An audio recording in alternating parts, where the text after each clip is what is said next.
Dans son obstination à vouloir conquérir toute la petite côte sénégalaise, la mer a fini par transformer cette plage en un charnier à ciel ouvert.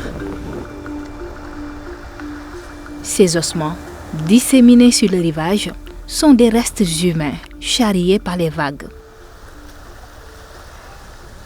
Ces eaux proviennent du cimetière de Bargny Minam, situé à proximité. La mer a déjà avalé une bonne partie des tombes de ce cimetière.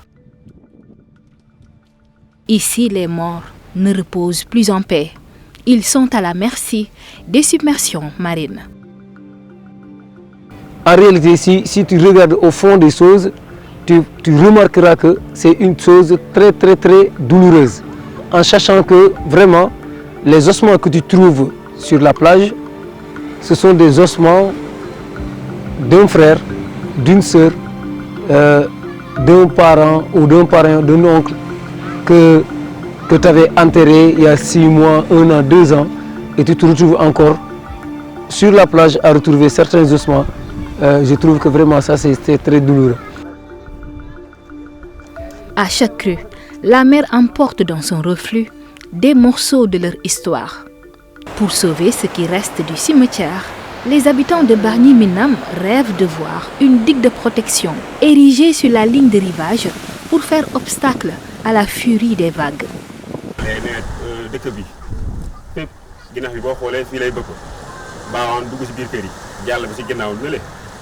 boo xoolee nawet ñun dañu mën ko dëkk ci yéen ñun daal bu ñu amoon lu ñu gënal ñu changé ñu suñu armeel wala ñu defaral ñu ay dig yaa ngi dégg loolu sax buñ ko mënoon a am comme si armeel yi changé guñ ko loolu buñ ko mënoon a am sax moo ñuy gën.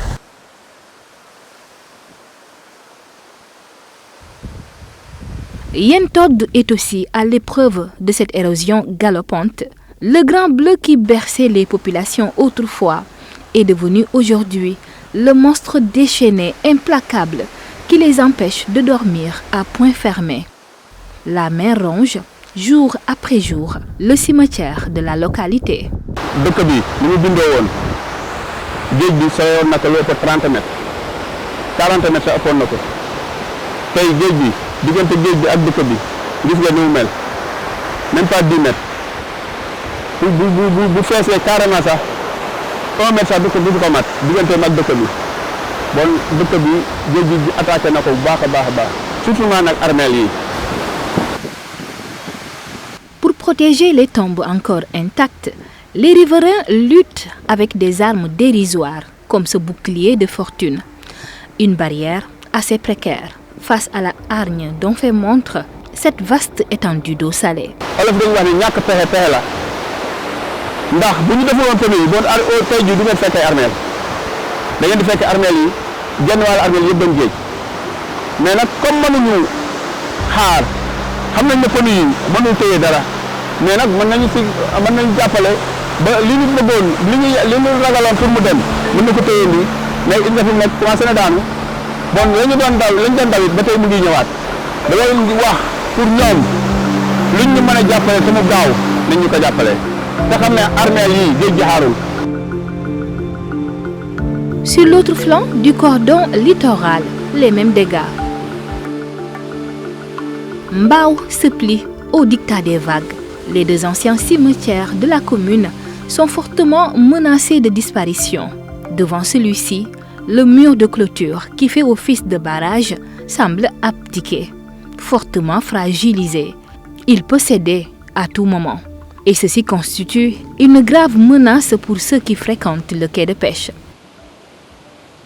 Toujours, bon, nous devons sensibiliser les gens, di leen wax ne leen booru barrage bi bu fi kenn jaar parce que barrage fi mu toll nii jaar fi danger la jaar ci barrage bi su ngeen ko filmer ngeen xool ko sax di ngeen gis partie bépp dafa def ay dagga-dagga barrage bi yëpp dafa dagga yenn côté bi dafa wenga dem géej waaw loolu muy danger bu rëy.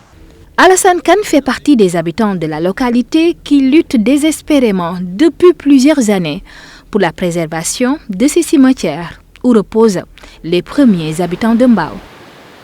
Si nous regardons ici, mois de août septembre, dafa nekk période boo xamante ne danger la fii si Grand Mbao. Géej gi dafay ngelaw te su ngelawee souvent gannax bi day ëgse ba si kaw tali bi gannax bi tam day dugg si biir cimetière yi yàq fa lu bare même di nga gis ay bàmmeel yoo xamante ni sax géej gi daf koy récupérer te loolu nag état moo si mën dara. Avec l'aide des autorités municipales, ils ont réussi à ceindre le deuxième cimetière avec ses gros rochers pour atténuer la pression des vagues. Ici, personne n'est en mesure d'estimer le nombre de tombes perdues. Tous les cimetières aménagés sur la façade atlantique subissent de plein fouet ce recul du trait de côte, un phénomène mondial imputable au réchauffement climatique. Le cimetière catholique de Diokoulkao, village lébou situé dans le département de Rufisque, à 54 km de Dakar, ne fait pas l'exception. Fermé depuis 2021, on compte par dizaines les sépultures emportées par les eaux. Il y a des anciens tombeaux qui sont que la mer a pris autant. Il a vu le mur, mais après le mur s'est tombé, la mer poussée davantage. Maintenant, après, il y a quelques tombes qui sont disparues. Cette clôture en briques a été construite pour réduire l'impact de la montée des eaux sur ce site mémorial où les plus vieilles stèles funéraires datent des années 1800. Parce qu'actuellement, bon, c'est pas comme les autres cimetières là-bas. Là-bas, actuellement, bon, on prend un par un. On date de tombeaux, des noms, tout cela. On l'a mis au ordinateur, etc. Le cimetière musulman de Diokoulkao a été aussi touché par ce phénomène irréversible, aux conséquences désastreuses sur la santé du littoral. Plusieurs tombes ont été détruites avant que cette digue de protection ne soit construite en 2019.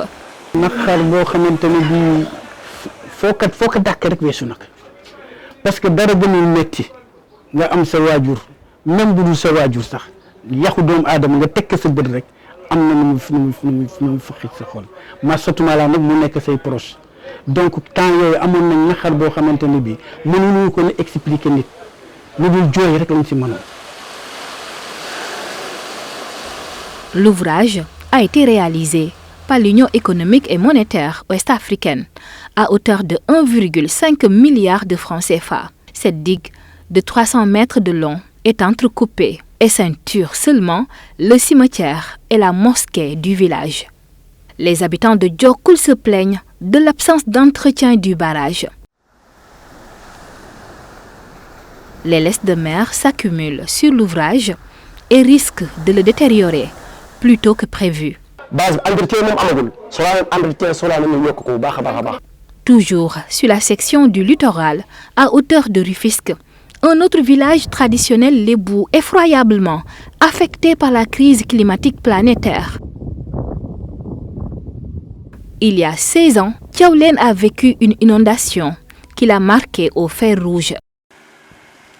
Le vieux Amandiaï Kébé nous remémore les souvenirs du pur raz-de-marée de l'histoire de cette ancienne commune du Sénégal colonial. 2007, c'est une famille.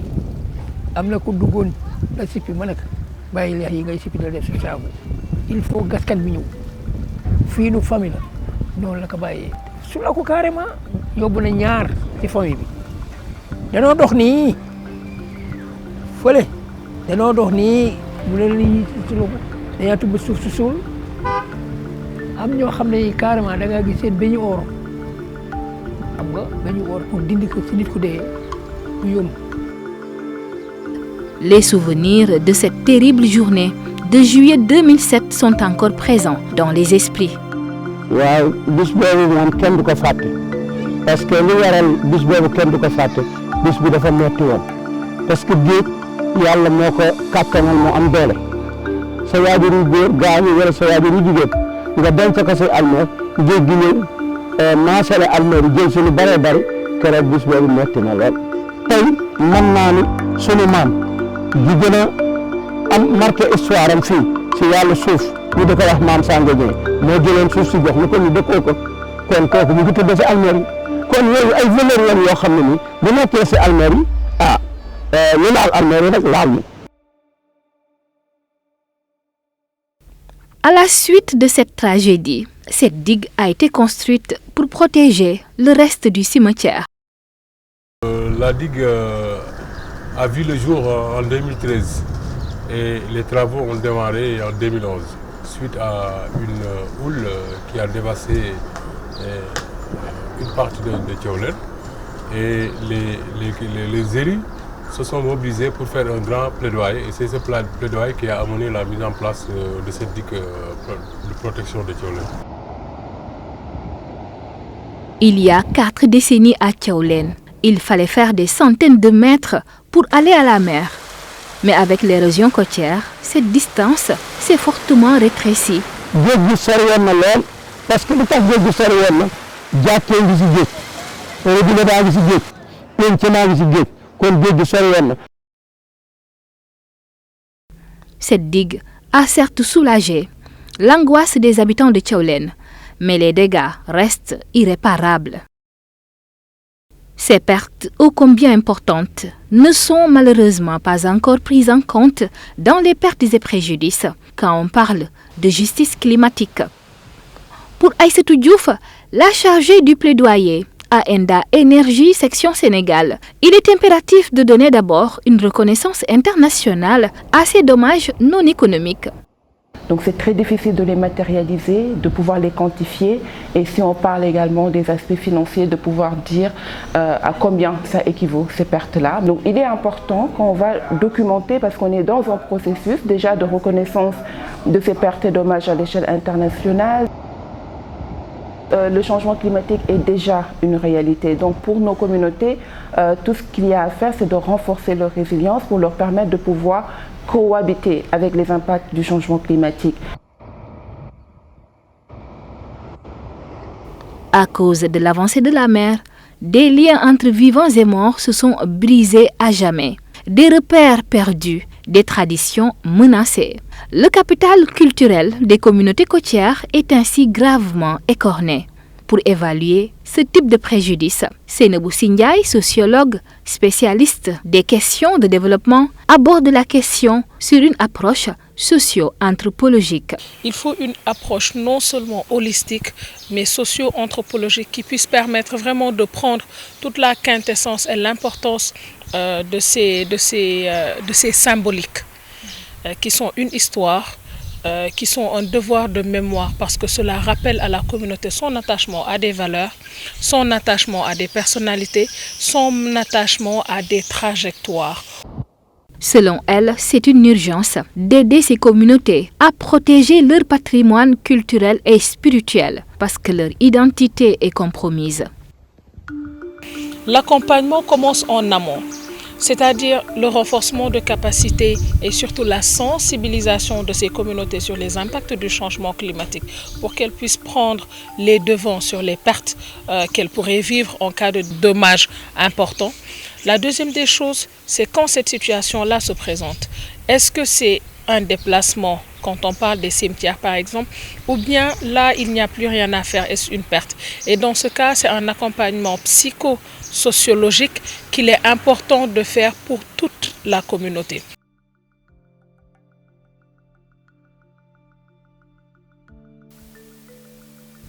L'espoir est donc permis. Les pays du tiers-monde en proie à l'avancée implacable de la mer peuvent bel et bien faire front à ce phénomène mondial et protéger leurs biens matériels ou immatériels s'ils parviennent à accéder au financement climatique dédié à l'adaptation.